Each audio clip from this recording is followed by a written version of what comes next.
여러분 안녕하십니까?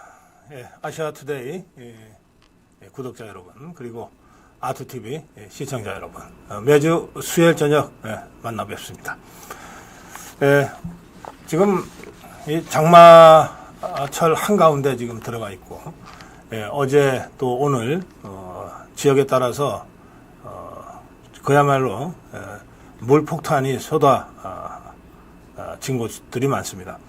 아침부터 경기도 북부 지역, 포천, 연천, 또 동두천, 지금은 뭐 임진강 주변에 지금 홍수주의보, 홍수경보가 지금 내려진 상태입니다. 비 피해 없으셨길 바랍니다. 이렇게 그야말로 게릴라성 집중호우요. 이런 것들이 지금 기후변화에 따른 새로운 기후 상황이 되고 있습니다. 이번 비는 이번 주 중에도 내일 모레 또 한번 쏟아질 거라고 하니까요. 여러분들 주변에 특히 비가 한번 왔다가 이제 비가 끝이고 맑아요. 그러면 이제 별일 없겠지 하는데 실제로는 산비탈 같은 데는 물을 머금고 있는 상태이기 때문에 이런 상태에서 비가 한번 더 오면은 그때 정말로 위험합니다. 산사태가 그때 많이 나거든요. 그러니까 산간 지역이나 계곡 근처에 사시는 분들은 각별히 주변 잘 살피시기 바랍니다.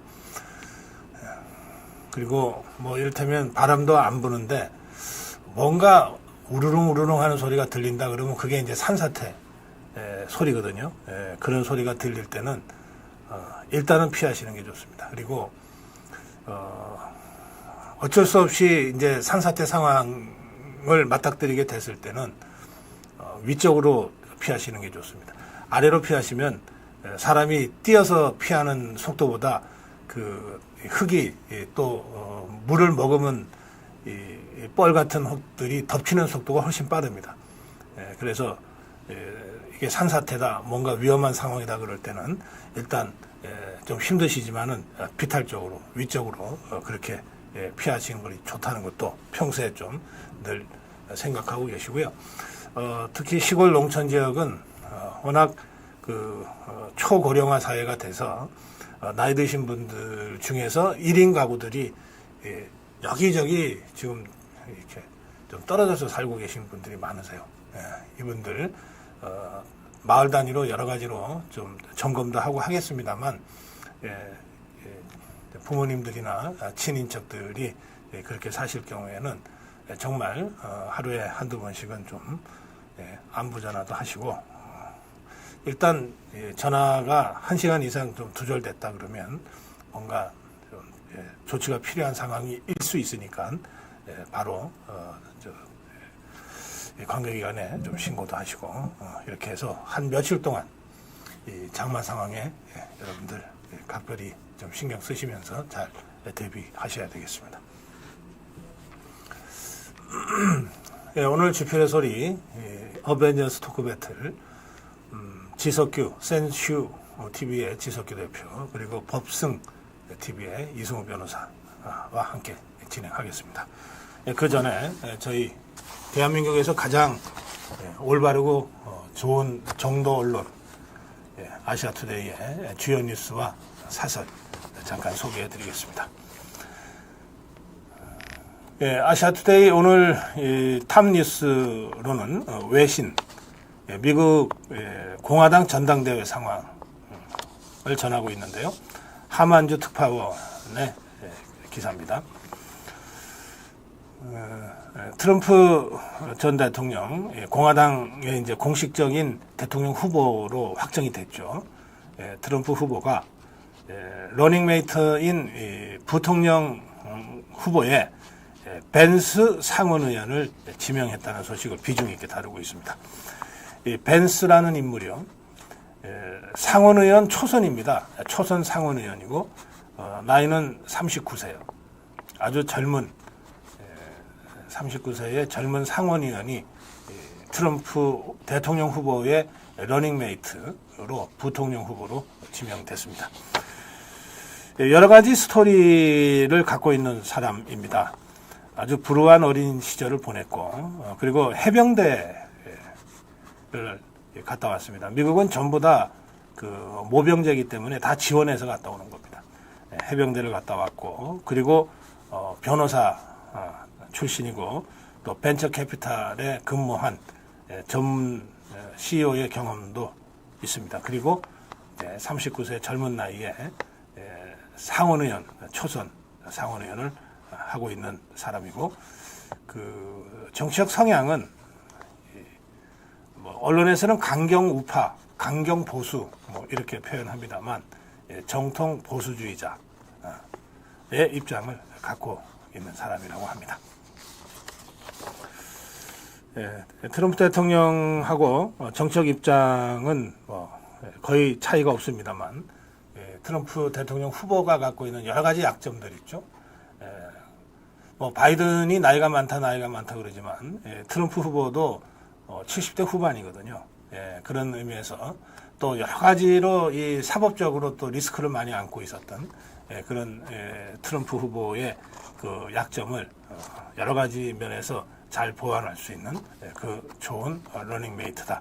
대체로 이렇게 평가가 나오는 것 같습니다.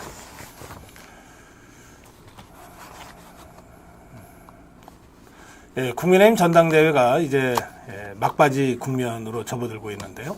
아시아투데이는 톱뉴스에서 국민의힘 전당대회, 특히 한동훈 후보에게 제기된 여러 가지 의혹, 또 그 중에서 전대가 끝나고 나서도 한동훈 후보에게 부담이 될 수 있는 그런 한동훈 사법 리스크 문제를 다루고 있습니다. 주영민 기자는 한동훈 후보가 법무부 장관으로 재직 중에 그 댓글팀, 여론 조성팀을 따로 운영했다고 하는 의혹과 관련돼서 이 의혹이 지금 여의도판을 아주 일파만파 지금 흔들고 있다. 이런 기사를 게재했습니다. 또 이 문제는 그동안 남해당 전당대회니까 그냥 밖에서 구경만 하고 있던 더불어민주당이 이 문제만큼은 바로 탁 잡아챘어요. 만약에 한동훈 후보가 법무장관 시절에 사설 댓글팀을 운용한 것이 사실이라면, 그러면 이게 예전에 드루킹 팀과 뭐가 다르냐? 이 문제야말로 바로 수사가 필요하다. 이런 식의 주장을 지금 더불어민주당에서 바로 잡아채서 하면서, 안 그래도 지금 한동훈 특검을 발의하겠다 그러면서 지금 야권에서 지금 벼르고 있는데, 이번에 이 댓글팀 운영 의혹과 관련돼서 한동훈 특검이 더 힘을 받게 될 것이다. 이 관련 기사는 박영훈 기자가 썼습니다. 아시아투데이는 지금 며칠째 사설에서 국민의힘 전당대회 상황에 대한 입장을 지금 밝히고 있는데요. 오늘도 아시아투데이는 사설에서 대한민국의 운명을 좌우할 국민의힘 전당대회라고 하는 제목의 칼럼을 게재했습니다. 야권 분열의 씨앗이 된 당대표 선거다. 이 당대표 선거, 전당대회가 당의 화합과 더 큰 전진을 기약하는 그런 대회여야 하는데, 오히려 여권 분열에 지금 씨앗이 되어버렸다. 그 직접적 원인은 총선 패배의 책임으로부터 자유로울 수 없는 한동훈이 당대표 선거 출마를 강행함으로써 시작됐다. 이렇게 지적합니다. 그러면서 이 전당대회 과정에서 상호 간의 이제 공방과 검증이 진행되면서 이른바 한동훈 리스크가 가시화됐다는 점을 지적했습니다.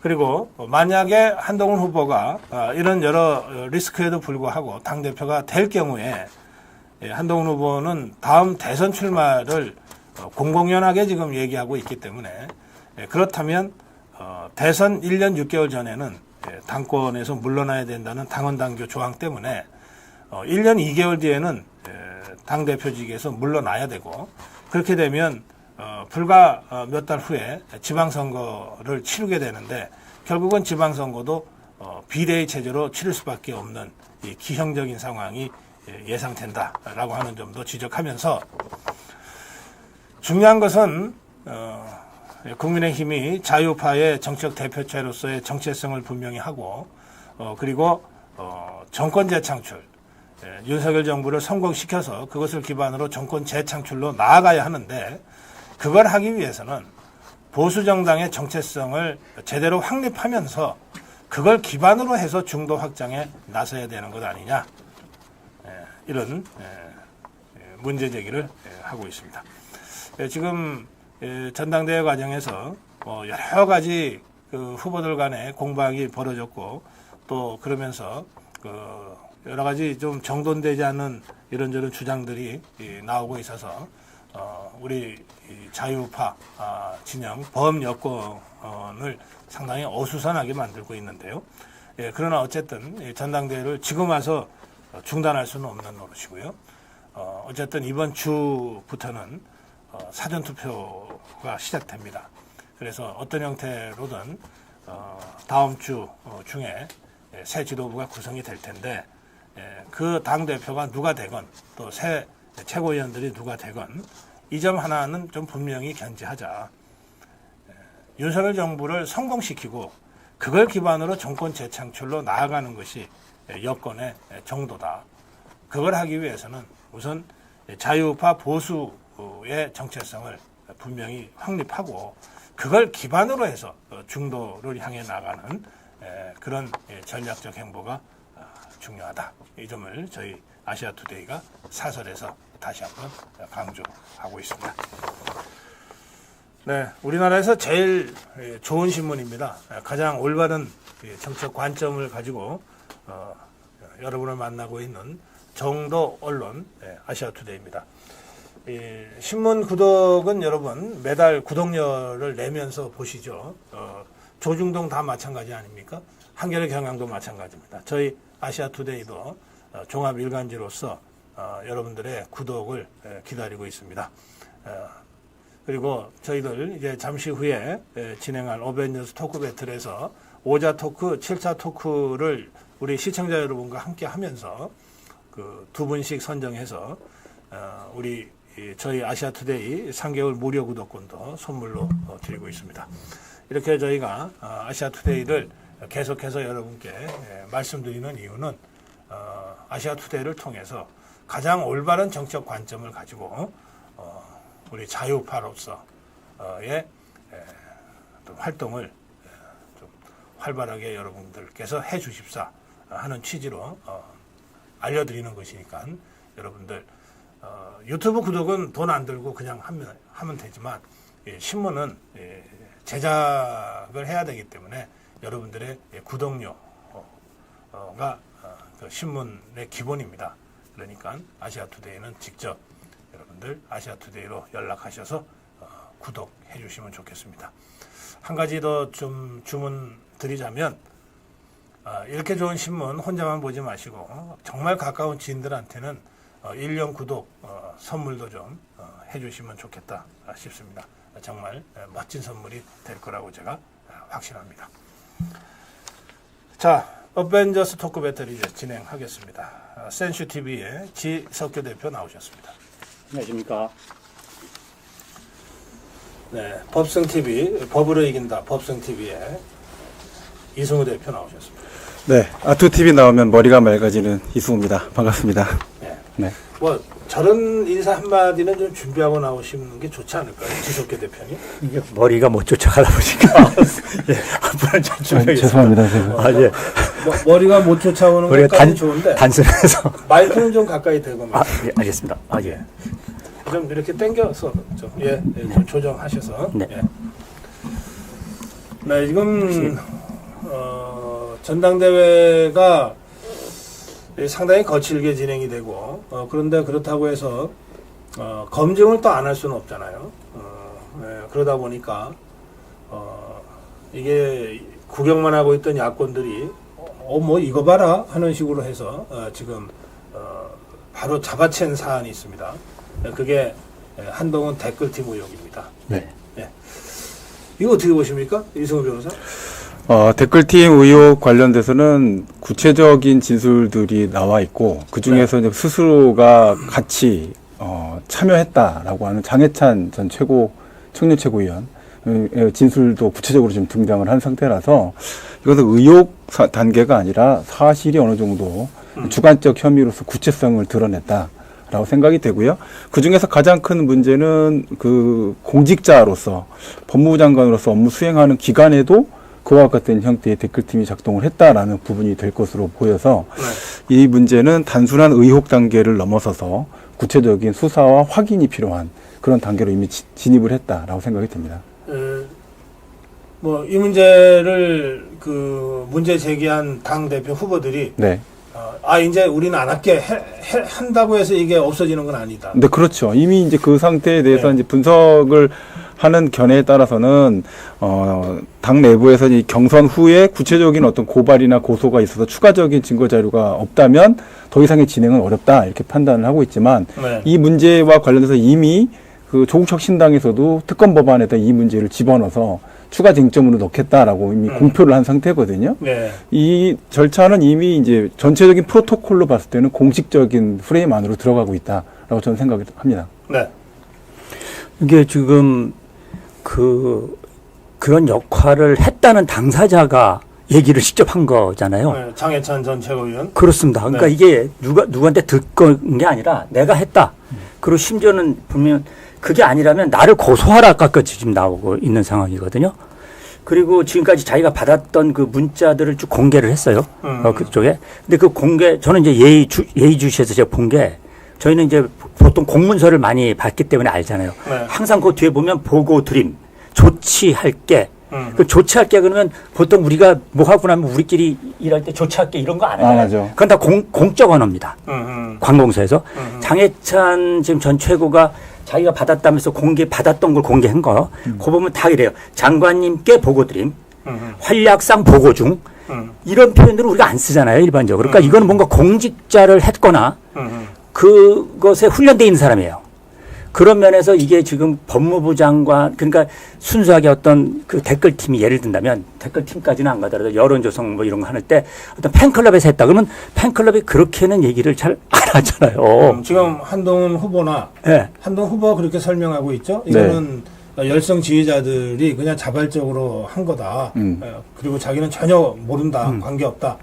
그래서 저는 이게 법무부 장관이 예컨대 세금을 줘서 법무부 장관에서 활동비 있잖아요. 네. 이런 거 갖고 막 돈을 줘서 했다고 보지는 않아요. 상식적으로. 그런데 중요한 건 문자가 공공이 쓰는 문자들을 쓰거든요, 지금. 그러니까 제 눈에 딱 그게 들어오더라고. 네. 그래서 이거는 그냥 어떤 팬클럽이 한 거가 열성 지휘자들이 아닌 것 같다니까요. 일상적인 언어로 하는 그런 건 아닌 것 같다. 아닌 거 왜냐면 딱 문자가 달라요. 만약에 열성 지지자가 있으면 오케이 여 뒤에 뭐라고 써야 되냐면요. 그럼 화이팅 뭐 이렇게 써야 되는 게 정상이에요.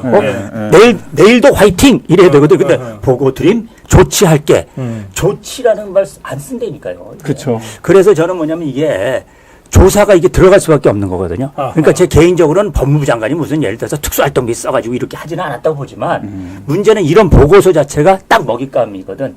그래서 이거는 더군다나 장해찬 그 전 최고가 나를 고소하라고 자꾸 하거든요. 근데 지금 한동훈 후보가 고소를 안 한다는 얘기는 딱 두 가지였어요. 하나는 내가 시켜서 했다라고 장해찬이 말을 안 했다는 거예요. 그러니까 한동훈 내가 시켜서 했다라고 말을 하니까 내가 고소할 수가 없다는 거죠. 첫 번째는.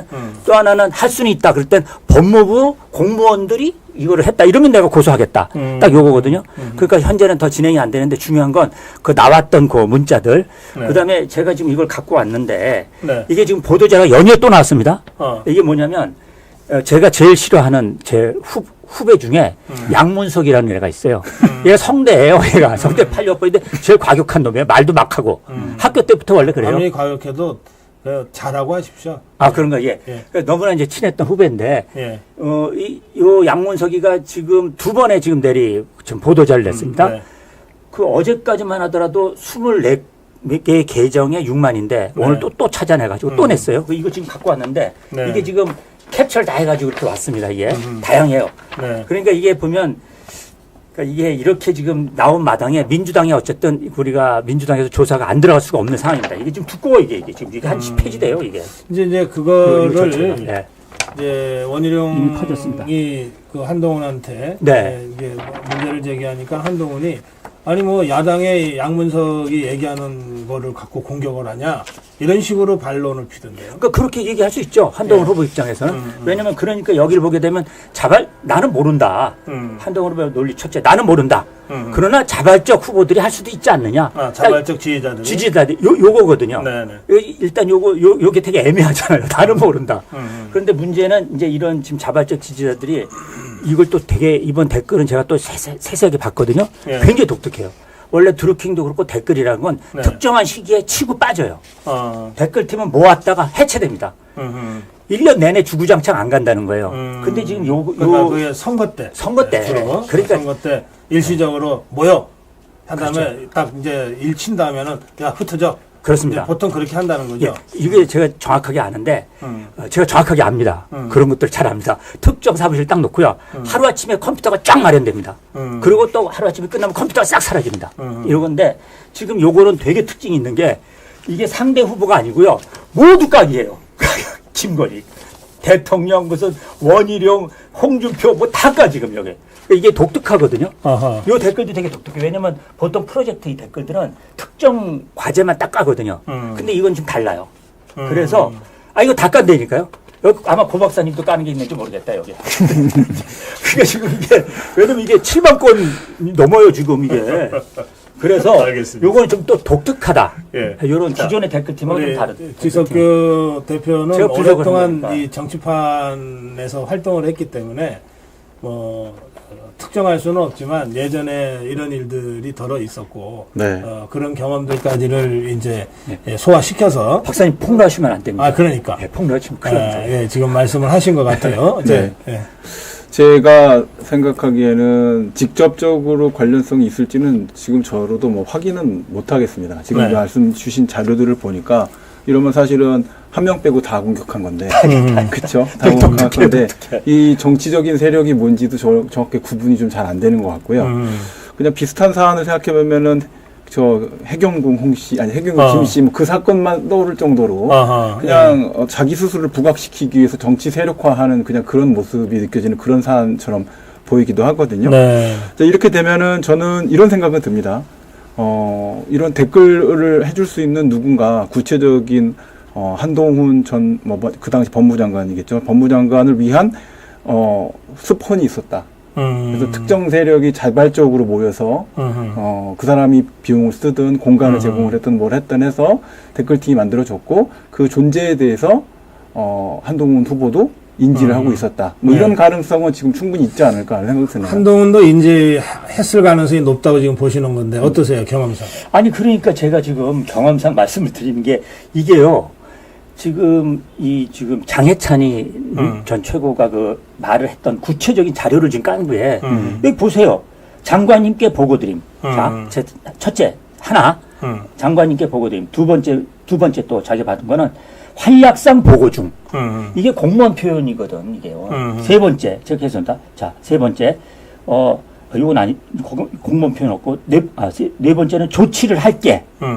그 다음에 뭐를 이렇게 뭐 해주면 그것을 어떻게 뭐 보고 드림. 네. 이런 거기 때문에요. 요거는 지금 말씀하신 것처럼 그렇게 스폰을 받았든 안 받았든 중요한 건 이건 뭔가 공적인 관계에 있었던 또는 과거를 했던 현재 진행에 이런 게 있는 거고. 네. 근데 이게 이제 이런 것들이 아니다. 그냥 자발적 지지자가 했다라고 하면요. 네. 어떤 또 현상이 있냐면 보수 자유파나 우리 보수 세력에서는 이런 게 없었어요, 지금까지. 그렇지. 예. 이거는 좌파들이 하는 방식입니다. 이런 거 없었다니까요. 그죠. 네. 민주당이 굉장히 능하죠. 이런 거 한 적이 없었어요. 이제 이게 또 특이한 알겠어요. 겁니다. 이게. 지금 우리 자유파 국민들은 네. 하여튼 이게 이제 그 팩트를 확인하는 것은 필요하다. 그거 필요하죠. 그거는 필요합니다. 그리고 문제가 있으면 책임져야 된다. 여기까지는 되는데, 근데 이게 결과적으로 지금 저 종북 주사파들한테 먹잇감 던져주고 있는 것 아니냐라고 하는 걱정과 우려가 또 이 머리 한켠에 늘 있어요. 네. 이 부분은 어떻게 봐야 될까요? 제가 생각할 때는 이 문제는 언젠가는 터질 수밖에 없었던 사안이다라고 생각이 들어요. 이미 그런 거 걱정해서 지금 이 상태에서 덮을 그런 단계는 이미 아니다. 수준이 아니라고 생각하는 게, 저도 이제 이 문헌을 보면서 좀 제일 마음에 걸리는 것 중에 하나가 기획 제작과 활약 보고 이런 표현을 쓰는데요. 이제 공공 조직에서만 쓰는 표현은 아니고요. 바이럴 컨텐츠 기획 제작사들이 이런 표현을 씁니다. 그러니까 조직적 개입이 있었을 가능성이 굉장히 높다라는 거죠. 그러면 그런 기획 제작사가 과연 금전적인 이해관계가 없거나 아니면 특별한 정치적 이해관계가 없이 이런 행동을 할 수가 있느냐, 어렵다라고 저는 생각을 해요. 그러니까 결국은 이거는 확인을 하고 싶지 않아도 언젠가 문제가 비화될 수밖에 없었던 문제였다고 보이고, 밑으로 터지지 않았지만 휴화산처럼 계속 용암이 흐르고 있었던 상태였다라는 생각이 드는 거죠. 이 문제와 관련돼서 관계된 사람이 얼마나 많았을 텐데 이 문제를 다 덮고 그대로 넘어갈 수 있겠습니까? 결국은 도화선은 계속 노출되어 있다고 생각합니다. 지금 와서 이거를 없었던 일로 만들 수도 없고, 네. 지금 덮는다고 해서 덮여지는 것도 아니다. 그렇습니다. 그러니까 자꾸 이런 얘기 해봤자 좌파 좋은 일만 시킨다, 이런 식의 비호, 그러니까 결과적으로 한동훈을 비호하려고 하는 이런 주장들이 있을 수 있는데 이미 그런 단계는 지난 것 같다. 그건 제 생각에 덮을 수 있는 문제도 아니고, 그거를 안개에다 가둔다고 해서 노출이 안 될 수 있는 형태의 수준의 내용이 아닙니다. 그렇다면 오히려 그 예방적 그 수술, 그러니까 좌파한테 먹잇감이 돼서 진짜 너덜너덜하게 끌려다니느니 우리가 먼저 깔끔하게 수술하고 해부해서 뚜껑 다 열어보고 문제가 있으면은 자체적으로 먼저 선제적으로 정리하고, 이런 방법이 그나마 피해를 최소화하고 상처를 최소화하는 길이다. 저는 그렇게 생각합니다. 한겨레가 김만배 씨 돈 받은 사건 관련돼서 선제 조치해갖고 형사적인 책임이 있긴 했지만 사실은 한겨레 자체의 신문사는 큰 영향 안 받고 지금 넘어갔지 않습니까? 그러니까 공당이라고 한다면 사실 이런 문제가 생겼을 때 해당 사안 관련해서 지금 당대표와 관련된 후보자로서 올라왔을 때 이 정도 검증 능력도 없다고 한다면 어떻게 공당을 유지하겠습니까? 그러니까 지금 이 선관위나 비대위가 워낙 이게 임시적인 기구이기 때문에 그렇긴 합니다만, 자꾸 이걸 너무 거칠어지는 거는 자제해달라 자꾸 이러는데, 이게 지금 자제해달라고 해서 넘어갈 상황은 아니다. 전혀 아닙니다. 이게 나중에 만약에 예를 들어서 지방자치 전체 선거, 광역자치단체장 선거나 또는 대선 반국에 만약에 나온다고 하면 이거 감당할 수 있겠습니까? 알겠습니다. 자, 그런가 하면 오늘 토론에서 정말 저는 눈살 찌푸려지는 장면을 봤어요. 저는 정말 처음에 제 귀를 의심했는데요. 뭐냐면 한동훈이 나경원에게, 아니 내가 장관으로 있을 때 패스트트랙해서 기소 좀 그 기소 유예라 그럽니까? 기소 좀 취소, 공소 취소를 해달라고 청탁하지 않았냐? 근데 내가 그때 단호하게 절대 안 된다고 그러지 않았냐? 라고 이른바 폭로를 하더라고요. 아니 나경원의 표정을 제가 잊을 수가 없어요. 그 한동훈의 그 폭로를 듣는 나경원의 얼굴을. 제가 그 말씀 좀 드릴게요. 제가 그 변호사니까. 대한민국 공소 취소는 사실은 거의 이루어지는 경우가 없습니다. 공소 취소라는 제도가 있긴 하지만, 그러니까 과거에 뭐 여러 가지 공소 보류나 또는 구속된 다음에 구속을 취소하는 이런 사안들이 가끔 있긴 하지만, 그럼 해당되는 담당 검사가 거의 뭐 옷을 벗어야 될 수준까지 갈 수 있는 사안이에요. 이제 공소 보류는 이제 공소거리가 안 되는 걸 공소했으니까. 이제 공소를 취소한다라고 하는 관점은 이제 뭐 그 점과까지 연결될 건 아니지만, 공소 취소와 관련돼서는 사실은 법상으로 이게 과연 공소 제기를 해서 유지할 만한 실익이 있느냐, 이 점을 사실 고민해 볼 수 있는 그런 제도예요. 자, 나경원 후보도 판사 출신입니다. 판사 출신. 공소 취소가 무슨 개념인지 모르고 이길 꺼냈을 가능성은 저는 없다 생각해요. 다만 이런 이야기가 꺼내진 게 사실 적절하다 볼 것이냐, 부적절하다 볼 것이냐, 그 문제는 좀 부적절하긴 합니다. 그런데 공소 취소도 좀 검토해 볼 여지가 있지 않느냐. 라는 얘기한 거죠. 왜냐하면 4년 정도 재판이 공전되고 있는 상태에다가 네. 민주당과 지금 국민의힘 그 관련된 소속 의원들, 뭐 전 의원들이 다 수십 명이 얽혀져 있는 네. 상태에서 그 사안 관련돼서 실제 문제에서 패스트 트랙에 올라탔던 그 법률이 공직선거법도 있지만 사실은 공수처법하고요. 그 다음에 검경수사권 조정의 원안입니다. 그게 통과될 때 그 패스트 트랙에 올라탄 거거든요. 선거법하고. 네. 이 황당한 선거법. 네. 근데 그 패스트 트랙에 올라갈 수 있는 법이라는 거는 사실은 쟁점이 그래도 비교적 없고 무쟁점 상태로 갈 수 있는 법안이거나 새로운 제도를 도입하지 않는 이런 국가 사회적인 변화가 크지 않은 법안을 올릴 수는 있어요. 네네. 근데 그걸 무시하고 올리니까 이와 같은 이제 문제가 생겼고 국회 내부에서 어떤 자율성과 관련된 측면이 좀 넘어간 측면이 있어서 형사적인 문제가 비화된 것은 맞고 형사 구속요건에 해당되는 문제인 건 맞는데 과연 그렇게 형사처벌을 하는 것으로 공정성만 따질 문제냐라고 의견 제시 한번 해볼 만한 문제다 저는 생각을 해요. 네. 그리고 공소취소 얘기를 꺼냈을 때 다른 사람은 다 기소 유지하고 나경원 나만 좀 빼줘. 이랬겠습니까? 전체를 한번 공소취소는 법무부 장관이 한번 네. 검토를 해보고 민주당이랑 국민의힘이랑 이렇게 해서 법무부 내부에서 좀 검토를 좀 해볼 필요가 한번 있지 않겠습니까? 이런 얘기 정도는 당시 원내대표였던 나경원 후보가 해볼 만한 얘기 아닌가요? 네. 근데 그 자체에 대해서 마치 뭐 개인적으로 와갖고 나 좀 공소 좀 빼줘. 집행유예 뭐 기소유예 좀 해줄래? 뭐 이렇게 얘기한 것처럼 그렇게 얘기를 하는 거는 네. 저는 좀 이해가 안 되는 부분이 있어요. 예. 네, 저는 그렇습니다. 제가 좀 종합적으로 얘기를 해도 될까요? 그러세요. 예. 오늘 하실 말씀이 많으신 분이에요. 예. 종합적으로 좀 예, 얘기했습니다. 제가 제 시간 다 드릴게요. 쓰세요. 예. 그러세요. 예. 이것만큼은 오늘 그 라디오 그 CBS의 토론이었잖아요. 오늘 여기서 한동훈 후보가 직접 본인의 입으로 나경원 후보가 이제 공소 취소를 청탁하지 않냐 했다라고 딱 발표했죠. 네. 이제 지금까지의 현재 국민의힘 그 당대표 전당대회에서는 외부에서 뭐가 폭로되거나 뭐 주장했던 겁니다. 네. 근데 이제 사건이 이제 저 선거 종반전에 있어서 네. 사안이 완전히 전환이 됐습니다. 선거 국면이. 네. 이제는 후보가 직접 자기 입으로 딱 폭로하는 거에 참전했습니다. 외부에서 참전한 거고요. 이제 후보들이 직접 폭로하잖아요. 네. 이거는 뭔가 다르다. 이거는 아마 제가 볼 때는 선거 이번 종반전에 일정한 영향을 미칠 것 같아요. 그러니까 외부에서 얘기한 걸 대신 얘기하는 건 할 수가 있죠. 네. 이게 하나 있고요. 두 번째는 이걸 제가 잘 아는데 이게 2019년에 4월에 신속 처리한 네. 테스트 이거는요. 그때 우리가 아마 이거 갖고 한 20여 명 국민의힘 왕창 전부 다 저기 들어갔을 겁니다. 이제 기소됐을 겁니다. 예, 당시에 사법 처리가 90여 명 됐어요. 그렇죠. 예. 그렇게 어마어마하게 됐거든요. 네. 요때의 제일 핵심이 뭐냐면 한마디로 삼권 분립이나 헌정 질서를 무너뜨린 거라고 규정을 했기 때문에 네네. 이번에 나경원 후보가 야 이거 좀 어떻게 해줘 했더는 자 내가 도둑질했는데 나 좀 빼줘. 내가 누구한테 돈 먹었는데 이게 아니고요.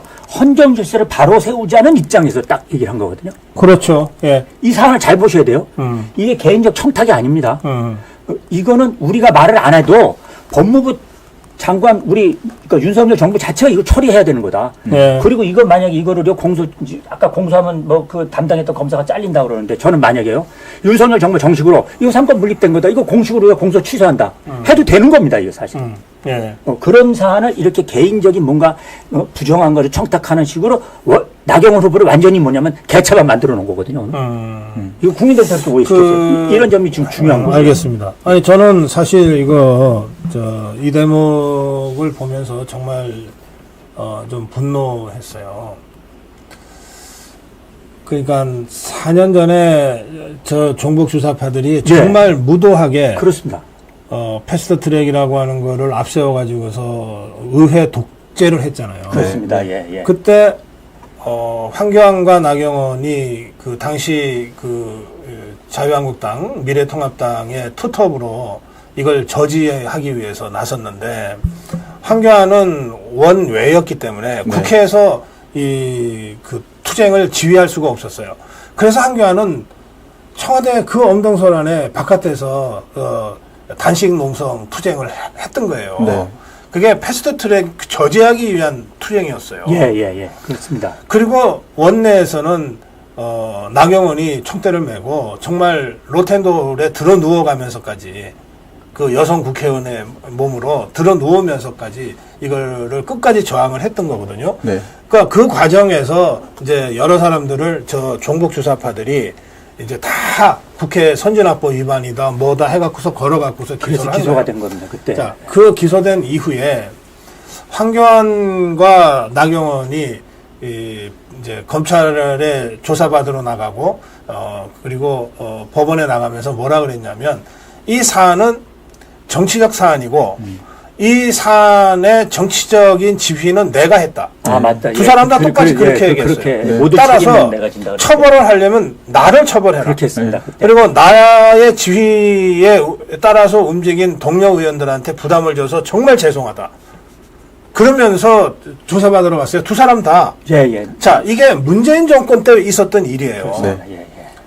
그러면 이제 정권이 바뀌었잖아요. 그렇죠. 그러면 당연히 윤석열 정부에서는 지난 정권에서 잘못되는 것을 바로잡아야 될 거 아닙니까? 네.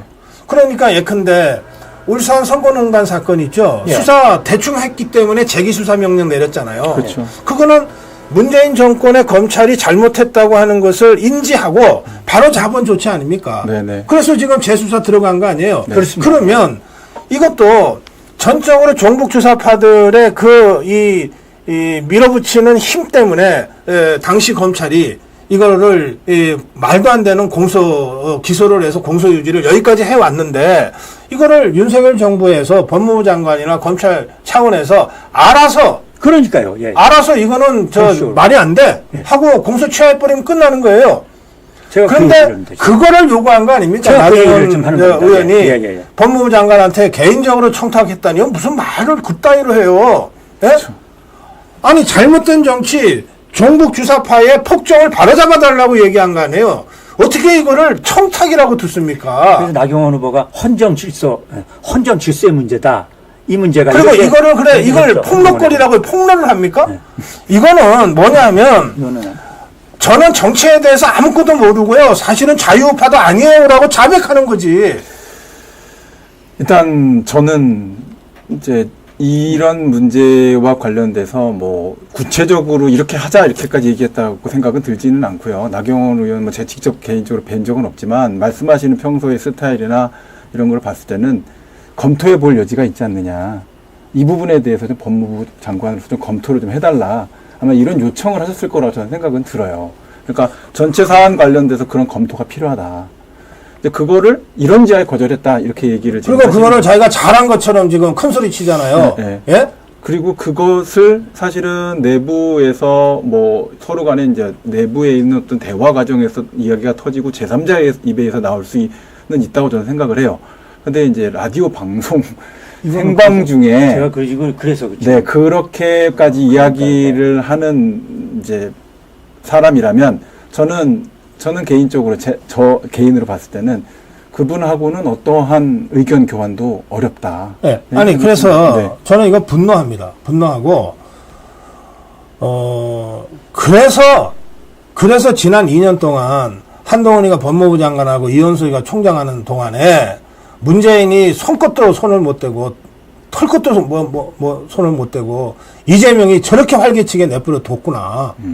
실제로 잡아야 될 자들은 그냥 내버려 두고 당연히 바로잡아서 풀어줘야 될 사람들은 내가 왜 그 짓을 해? 하고 아주 단호하게 매정하게 거절했다고 지금 자랑하고 있잖아요. 네.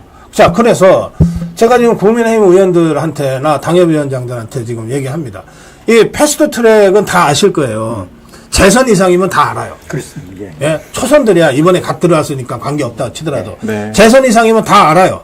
그리고 당시에 패스트 트랙을 저들이 얼마나 무도하게 밀어붙였는지 그 결과 얼마나 기형적인 선거제도가 지금 그쵸. 이 국민을 괴롭히고 있는지 다 안단 말이에요. 자, 그리고 그걸 투쟁하기 위해서 싸우다가 먼저 앞에 서서 싸우다가 다 지금 찍혀가지고서 지금 기소된 거예요. 그렇습니다. 예. 그러면 예. 그것을 지금 한동훈이 거절했잖아요. 다른 거 다 떠나서. 예?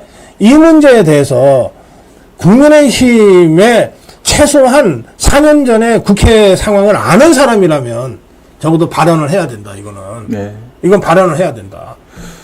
저는 지금 당대표가 국민의힘 자체가 여유 있는 상태가 아니잖아요. 네. 지금 상태를 보면 전쟁을 지휘해서 전투 지휘관을 뽑는 거라고 저는 생각을 해요. 근데 전투에서 사실은 힘들게 싸워갖고서는 고생하고 있는 동료에게 사실은 생방이 되고 있는 곳에서 비수와 같은 말을 쏘아 붙이면서 그게 자기 어떤 공적인 공공성을 돋보이는 것 같은 그런 표현을 쓴 거잖아요. 그러니까 저는 그런 표현을 쓰는 분이 이렇게 전체의 어떤 전투를 지휘할 수 있는 그 지휘관의 덕목가 같다는 생각은 잘 안 듭니다. 좌파 정치인 중에 법무부 장관 한 천정배라고 있습니다. 네. 예. 뭐, 한동훈이 절여가라 할 정도로 칼 같은 원칙을 지키는 사람인데요. 이 사람이 법무부 장관을 그만두고 나서 나하고 개인적으로 이런 얘기 한 적이 있어요. 장관 할 때 참 고생 많았다 했더니, 아니, 뭐, 그냥 그렇지 하다가, 그런데 이게 뭐 선거법으로 이렇게 기소된 사람들이 자기한테 개인적으로 와서 다 동료들이고, 예. 동료 선후배들인데, 그렇죠. 와서 얘기할 때가 참 어려웠다. 네, 그러더라고요. 네. 그래서 그럼 어떻게 했냐? 봐줬냐? 그랬더니, 그건 봐줄 수는 없고, 자기가 정말 최대한 이렇게 예의를 다 했다는 거예요. 뭐라 그랬냐? 이거는 좋은 변호사를 지금이라도 선임하셔야 된다. 예? 이거는 아무리 법무부 장관이라도 이거는 내가 마음대로 할 수도 없고 잘못하면은 오히려 우리 모두가 다 큰일 난다. 그러니까 이미 기소가 됐으면 재판은 받으셔야 되고 지금 할 수 있는 가장 효과적인 방법은 능력 있는 변호사를 선임해서 법정에서 잘 준비하는 거다. 네. 그리고 정말 그런 사람들이 꼭 필요하다면 제가 추천을 해드릴 수 있다. 네. 예? 근데 정말 열심히 하셔라. 정말 내가 도와드리지 못해서 죄송하다. 그리고 여러 번 사과를 했다는 거예요. 네. 아니 천정배는 한동훈이보다 더 날카롭기로 따지면 까칠하기로 따지면 10배 더한 사람인데도 네. 적어도 이 정치권의 이런 상황에 있어서는 그러한 자세를 최소한은 취해주는 거예요. 예? 아니 이게 뭡니까 지금? 예? 아니 나경원이가 개인 무슨 청탁한 사람인 것처럼 이렇게 이거를 이 폭로랍시고 하면서 나는 그거를 거절했다고 자랑하고 있는 이런 사람이 어떻게 정치를 합니까? 지금 만약에 이제 한동훈 후보가 예. 그래서 당 대표가 만약에 된다. 예. 그런다면은 당 대표가 되면 그 당 대표로서의 그 권한이 있기 때문에 해야 될 또 역할이 있잖아요. 제가 두 가지 정도를 한번 지적을 해볼게요. 지난번에 1월 23일 대통령이 비서실장을 보내서 이제 당대표에서 내려오라, 그러니까 비대위원장에서 내려오라 이랬다는 이제 그 기자들이 뭐 물어봤을 때, 비서실장이 나한테 그만두라 그랬어요. 이렇게 그때 폭로했거든요. 네. 저는 그 폭로가 다시 이번에 또 이게 제 머릿속에 또 떠오르는 거예요. 대통령이 비서실장한테 시켜서 비서실장이 어쨌든 나한테 비대위원장을 그만두었다. 이러한 최고 권력의 가장 핵심에서만 알아야 될 정보를 대통령이 실제 그렇게 했는지 안 했는지를 떠나서 이걸 그대로 그냥 언론에 깐 거거든요. 이번에 또 이렇게 이번 나경원 이거를 또 깐 거거든요. 그렇다면은 이걸 어떻게 우리가 불안불안해서 이걸 할 수가 있느냐고요. 대표라고 하는 사람이 많이 됐다. 또 두 번째 뭐냐면요. 어떤 보수 우파라고 하는 그 당대표로서 정권에서 하는 거는 그거를 관찰하는 거는 나 보수 우파야 이렇게 말로 하는 게 아니고요. 바로 이렇게 우리가 윤석열 정권이 됐으면 바로 이런 걸 처리할 거 있으면 처리하고 그래서 보수가 제대로 정권을 담당하는 것을 보여주는 게 보수파를 지키는 거거든요. 입으로 하는 게 나불거리는 게 보수파가 아니에요. 논리가 있어야죠. 거절을 했다고 하더라도 최소한 설명을 해주는 예의는 지켜줘야죠. 그 자리에서. 그냥 그래서 부탁했다 그걸 날리면 어떡해요. 왜냐면 헌정 질서를 지키고 상권 분립을 지키겠다는 나경원 이 당시 의원의 지금 얘기를 한 거고 그렇다면 그것에 대해서 그걸 오히려 지키는 것이 보수파 아닌가? 저는 그러니까 정체성에 대한 문제 그걸 제기하는 거예요. 알겠습니다. 자, 이 두 분과 말씀 나누다 보니까 시간이 많이 가서 지금 5자 토크, 7자 토크 기다리시는 분들이 많이 계십니다. 네. 네, 바로 5자 토크 가겠습니다. 다음 주 늦어도 다음 주 다음 주면은 이제 새 당대표와 새 최고위원, 새 지도부가 구성이 됩니다. 누가 됐든 우리 80% 당원들의 선택이고 또 20% 국민의 선택입니다. 어쨌든 아무리 마음에 안 드는 결과가 나오더라도 저는 일단은 승복해야 된다고 생각합니다. 그게 자유파의 금도죠. 자, 그래서 새 당대표와 새 최고위원들에게 지금 여러분 미리 한 말씀 하신다면 어떤 말씀을 하시겠습니까? 오자 토크로 가겠습니다. 자, 여러분들 함께 해주십시오. 오자 토크. 새 당대표, 그건 누구라고 특정하지 마시고요. 여러분들 마음속에 당대표는 다 따로 계실 거니까, 그 대표에게 한마디 한다고 말씀하셔도 됩니다. 새 지도부, 새 당대표, 새 최고위원들에게 지금 한마디 하신다면 어떤 말씀 하시겠습니까? 5자로 가겠습니다. 자, 들어주세요. 네. 먼저 들어주세요. 보고 또 보고, 듣고 또 듣고, 어떤 뜻일까요? 네. 저는 당대표가 되시면 이제 우리가 전쟁을 치러야 되지 않습니까? 네.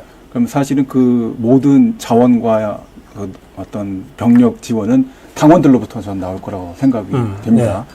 그래서 의원분들도 보고 또 듣고 또 듣고 네. 그리고 당원들도 계속 만나고 보고 또 듣고 그냥 그 내용 관련해서 어떤 의견이든 그게 뜻이 있건 없건 계속 그렇게 만나서 서로 간에 마음이 전달되고 합심되는 그런 과정을 당대표 최고위원들께서 해 주셨으면 좋겠다라는 생각으로 이렇게 만들어 봤습니다. 보고 또 보고. 네. 짐 말고 희망. 국민의 짐이 되지 말고요. 네. 국민의 스트레스도 되지 말고 정권 재창출의 희망이 되길 바랍니다. 그래서 짐 말고 희망. 예. 자, 이제 두 분 선정해서 우리나라에서 가장 올바른 신문입니다. 아시아투데이 3개월 무료 구독권 선물로 드리겠습니다.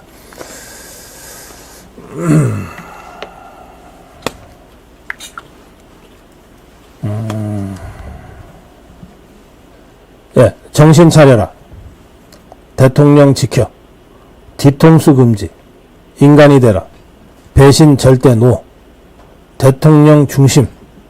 윤정부 성공. 정신 차려 마. 한마음 한뜻. 뭉쳐라 국힘. 윤통 지켜라. 똑바로 해라. 몸을 낮춰라.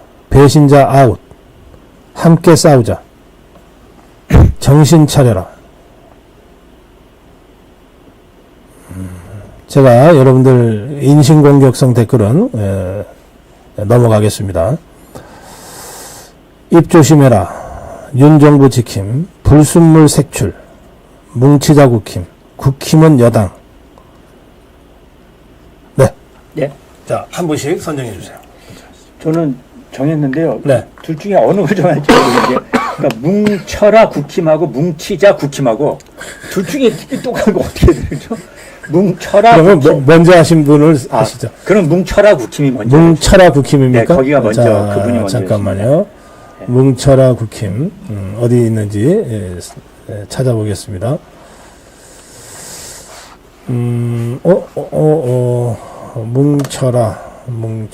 뭉쳐라 국힘. 예? 뭉쳐라 국힘. 불타는 감자님이군요. 아, 예. 불타는 감자님. 뭉쳐라 국힘. 3개월 무료 구독권 드리겠습니다. 자, 네, 저는 대통령 지켜. 대통령 지켜. 네. 대통령 지키자는 말씀들은 많이 하셨는데, 네. 대통령 지켜. 제일 먼저 네, 맨 처음에 말씀해 주셨습니다. 하신 분. 자, 가겠습니다. 대통령 지켜. 최영수님.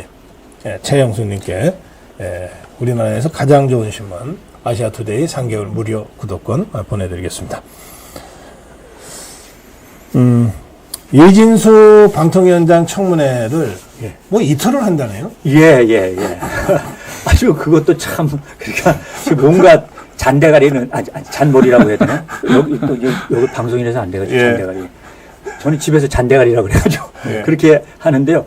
방통위원장이 장관급이거든요. 아, 장관이죠. 예. 그러니까, 장관. 그래서 청문회는 하루만 합니다. 네. 이틀 한 적이 제가 보기에는 없는 거로 알고 있거든요. 네네. 그래서 지금 특이한 거는 전 기대가 되는데요. 예. 아마 일대 한번 당일날 청문회 전쟁이 일어날 것 같고요.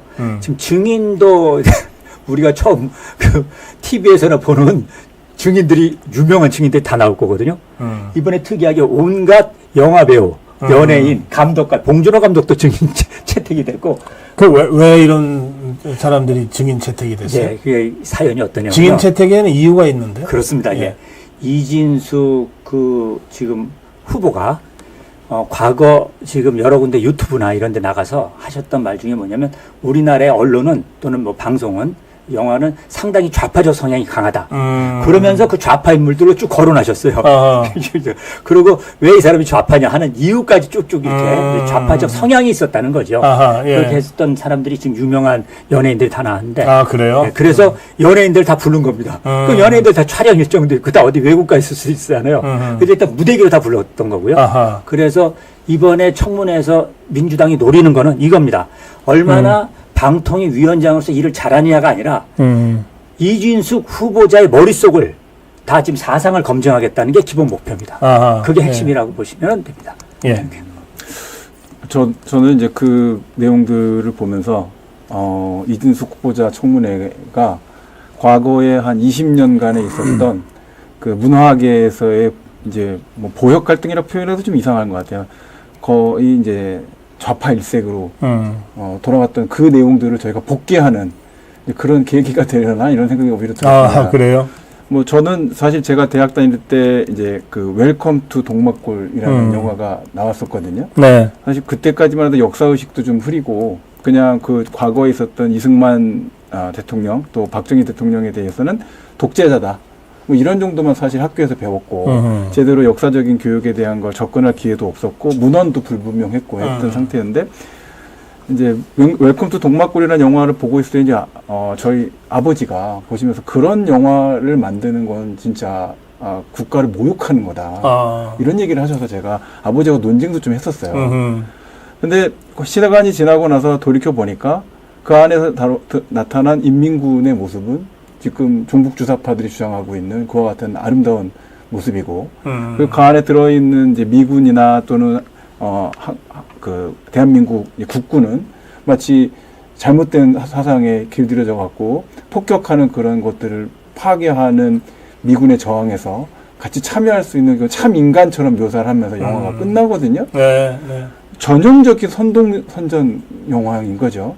그런 영화의 그런 문화적 흐름이 엄청나게 계속 있었고 저를 포함해서 사실은 독재하고 그다음에 그런 미화 그다음에 또 그 후에 여러 가지 뭐 도올 선생을 포함해서 뭐 동북 항일 연군 관련돼서 혁혁한 공로가 있었다 막 이런 이야기들 엄청나게 하셨거든요. 네네. 그렇게 되면서 자연스럽게 뭐 유시민 씨나 이런 분들이 패널로 정치적인 이야기들을 자연스럽게 연결시켜 갖고 논리적으로 연결시켜 갖고서는 전개해 나가는 그런 구도까지 다 연결이 됐던 그런 일련의 과정들이 있었는데 사실 그 점에 대해서 정확하게 평가하고 분석하는 과정이라는 것이 쉽지 않았었다 저는 생각이 되고 그런 내용들에 대해서 많은 것들을 서로 논할 수 있는 그런 청문회가 될 것이라는 생각이 듭니다.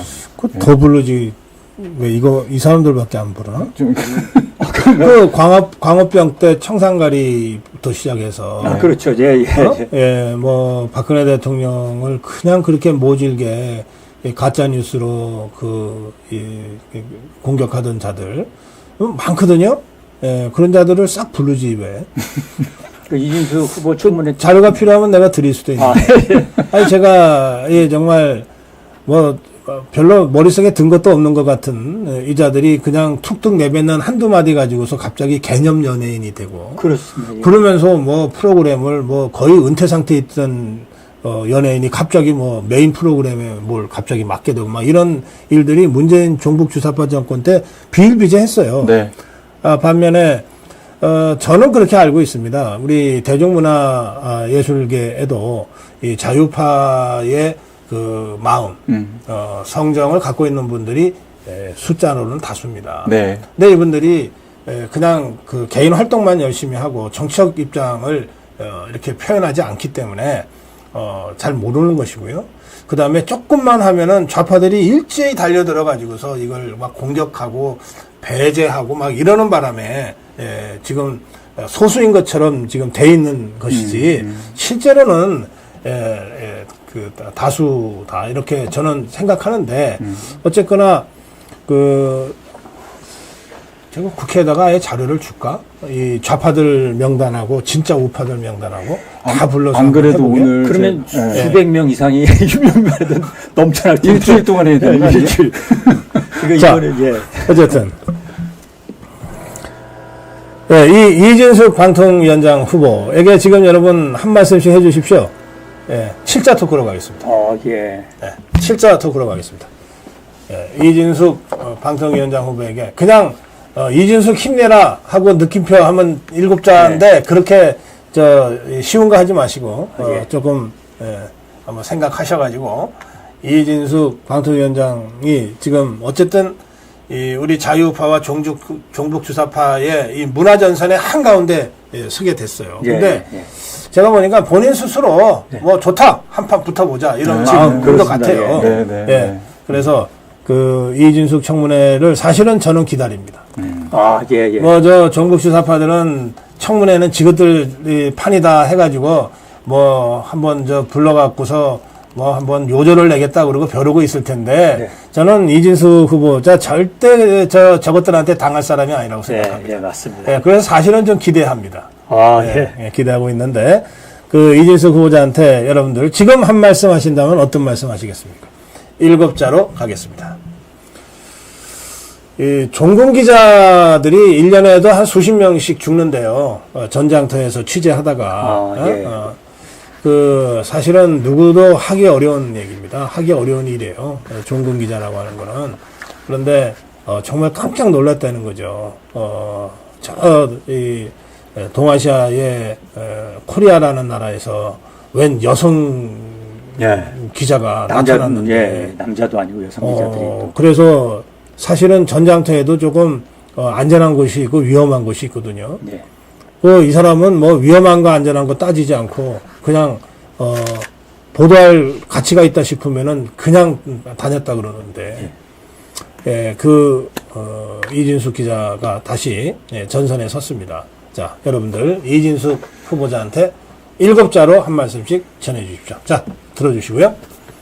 뒤집어라 이진숙, 자유의 여신 진숙, 뒤집어라 이진숙. 예. 원래 청문회 자리라고 하는 건 인사청문회가 됐든 뭐든 항상 두들겨 맞는 자리잖아요. 네. 꿀 먹은 벙어리야 되고 당사자들은 이번에 아마 청문회 자리는 판 뒤집는 청문회가 될 거라고 지금 기대가 저는 있어서 이왕 뒤집을 바에야 지금 7자리니까 확 뒤집어라 이진숙. 청문회 끝나고 좌파 국회의원들 다들 시겁할걸요? 자, 자유의 여신 진숙. 네. 그 미국 뉴욕 항에 들어가면 자유의 여신상에 서 있지 않습니까? 예. 상징적인 인물이 되실 것 같다. 저는 그 생각을 하고 크게 기대하고 있습니다. 음. 그리고 그 문제와 관련돼서 여러 가지 것들이 사실은 이제 성숙되고 논쟁할 만한 때에 무르익었다. 이런 생각이 저도 많이 들고요. 그 점을 보면서 느끼시는 것들이 많은 그런 청문회가 될 것이다. 라고 생각합니다. 네. 자, 두 분 선정하겠습니다. 7자 토크입니다. 진짜가 나타났다. 원칙대로 하세요. 자유우파의 전사. 잔다르크 이진숙. 전사가 되시길 하고 느낌표 주었습니다. 진정우파 여전사. MBC 박살 부탁. 축 우파의 여전사. 떨지 말자 이진숙. 잘하실 것입니다. 누가 봐도 이진숙. 이진숙이 답이다. 박살내자 MBC. 뒤돌아보지 마라. 강단을 보여줘. 느낌표. 나라 운명 이진숙. 굿세어라 이진숙. 종군기자 이진숙. 진숙 우리도 있어. 기대된다 이진숙. 자.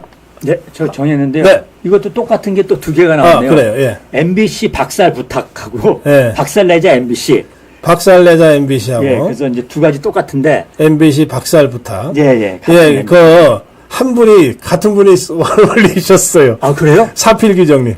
그러면 사필기정님이 MBC 박살 부탁해서 안 될 것 같으니까 박살내자 MBC라고 다시 올리셨어요. 예. 자, 사필기정님, 축하드립니다. 네. 저는 잘하실 것입니다. 잘 하실 것입니다.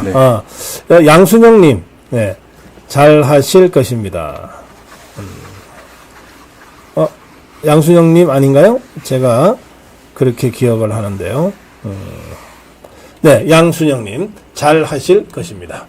이렇게 두 분 우리나라에서 가장 올바른 신문입니다. 아시아투데이 3개월 무료 구독권 보내드리겠습니다. 시간이 다 됐는데 짧게 한 말씀씩 인사 듣겠습니다. 예.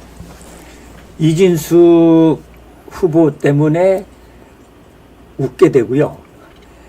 국민의힘 당대표들 전당대회 과정 보면서 신경질 나고요. 그런데 자유우파 여러분, 스트레스 받지 마시고 우리 아시아투데이와 함께 기분 좋게 또 우리의 일들을 한번 단결하면서 현명하게 투표하시기 바랍니다. 예. 네. 윤석열 정부의 대통령과 그 공무원분들 다 같이 힘합치고 굉장히 열심히 노력하고 있고 그 문제에서 공세가 치열하지만 그 와중에도 2024년도 연간 성장률은 2.3%에서 2.5%로 상향 조정되는 그런 아주 기쁜 소식도 있었습니다. 이렇게 노력을 해 나가고 있는 정부를 헐뜯는 이런 문제에 대해서 적극적으로 보호해주고 또 사랑해주고 지지해주고 도와주고 하는 그런 노력을 기울이는 대한민국이 되면 앞으로 우리가 더 높은 3.0까지 가는 경제 성장률을 회복할 수 있지 않을까. 그렇게 되면 덜 힘들시고 덜 고통스럽게끔 우리가 살 수 있지 않을까라는 생각이 드는 오늘입니다. 네. 네. 어벤져스 토크 배틀. 오늘 법승TV, 법으로 이긴다 법승TV의 이승우 변호사 그리고 센슈TV의 지석규 팀장과 함께했습니다. 자, 함께 인사드리면서 오늘 시간 마무리하고요. 저는 지금 바로 고성국TV로 가서 8시부터 다시 여러분 뵙겠습니다. 고맙습니다.